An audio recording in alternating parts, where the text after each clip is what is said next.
Gosh, I have been under so much pressure. Friends and certain viewers have been telling me all week that they want to know what I think of Ravanan and that they are waiting to hear my review. So it's almost like that they are going to review my review of the film. It's judgment day for me really, and suddenly I feel like all eyes are on me, and boy is this making me nervous. Okay, here I go. Firstly, I was very disappointed by the film because I'm a great fan of Mani Ratnam sir. I've seen Anjali like a gazillion times and have sobbed my heart out till I was completely spent. I love his Maunaragam, his Agni Nakshatram, Nayagan, Roja, Bombay, Iruvar. What brilliant films, all of them. And all films with a soul. So that's what Ravanan lacked, a soul. Dil Se also didn't work for me. In Ravanan, Vikram came close to taking you to moments of truth in certain scenes, but he was just not supported ably enough by Miss Aishwarya Frosty Fake Rai. So the magic that could have happened just went poof. So that was the problem with the film. No heart, no soul.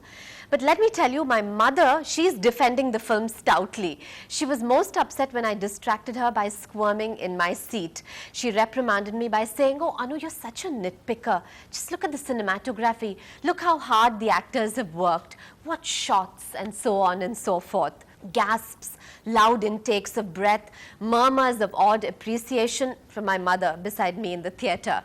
But you know what I'd like in a film, what I've felt in Mani Ratnam sir's earlier films?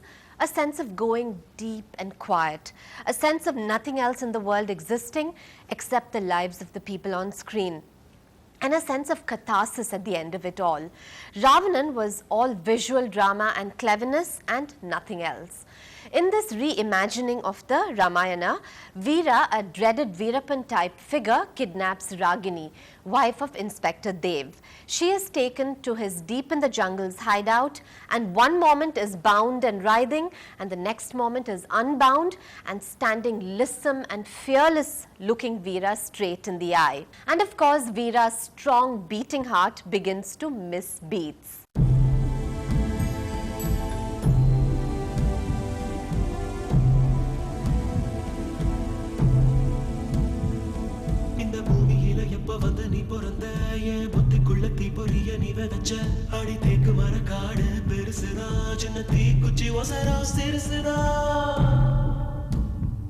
Now what Ragini was doing alone on that boat in the middle of a lake at the moment of abduction is a mystery never explained, but I shall try and suspend my disbelief. So her cop husband, who was hot on Veera's trail anyway, picks up more steam since his porcelain-skinned wife, much bruised by now, is now that very monster Veera's hostage. But Veera is a jungle leopard, so he moves locations like that as soon as he gets a scent of the enemy. So a lot of chasing around and killing ensues. Dun, dun, dun, dun, dun, dun.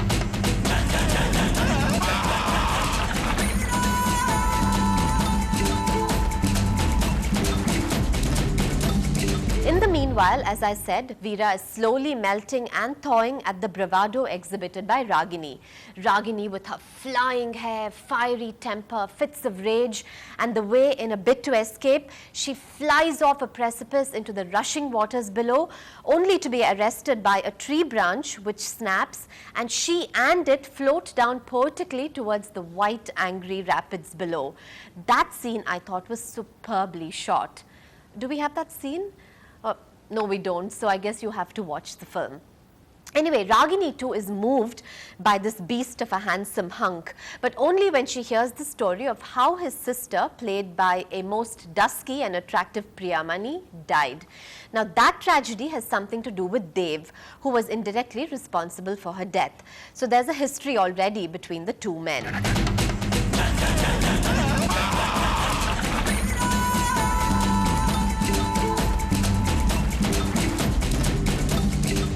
I shouldn't be telling you anymore. I'm sure you can guess what follows. It's a battle between good and evil, but who's good and who's evil is the crucial question. Veera is a sort of a Robin Hood figure. He brings to mind the Maoist issue. The cop, on the other hand, is an encounter specialist. He doesn't want any peaceful resolutions. In the end, when he could have simply captured Veera, he chooses a more violent and a more heinous option. So the film throws up some serious, complex moral questions.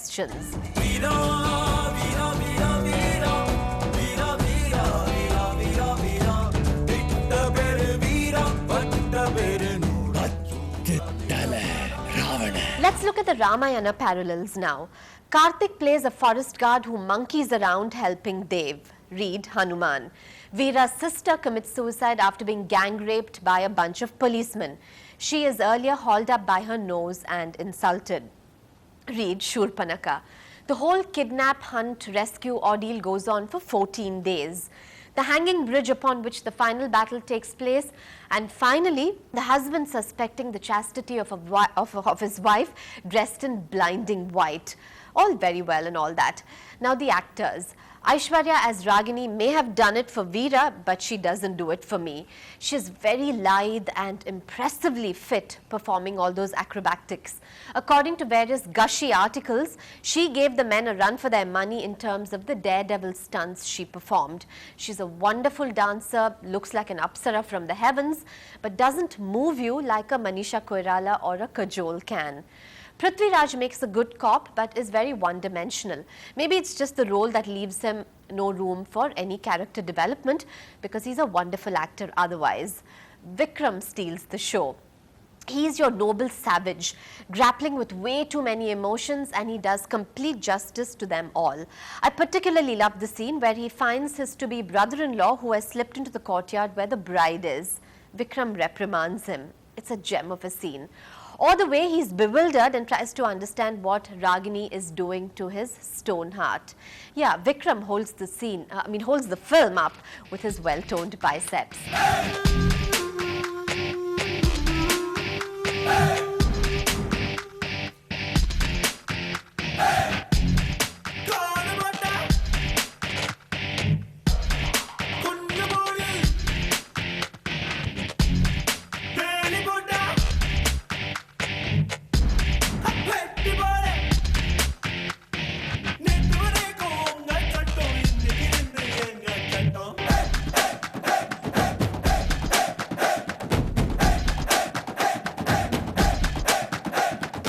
Every shot is so well decorated, art by Samir Chandra, that the prettiness of it all becomes a bit of an excess after a while. I did say, didn't I, that cinematography by Santosh Sivan and Manikandan is stunning.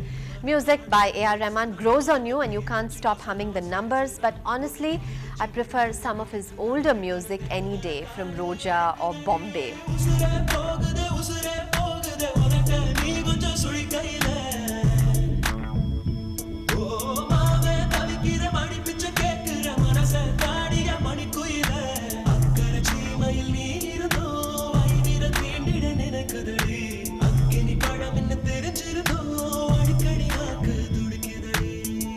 The verdict finally, this for me is not a quintessentially Maniratnam sir film.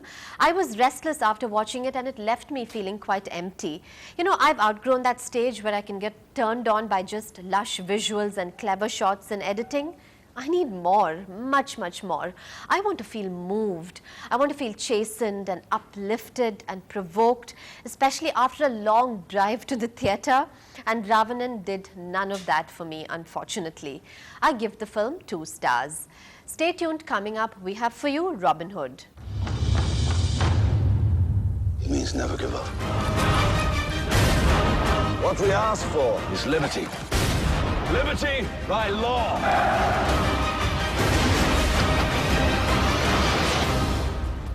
Rise and rise again.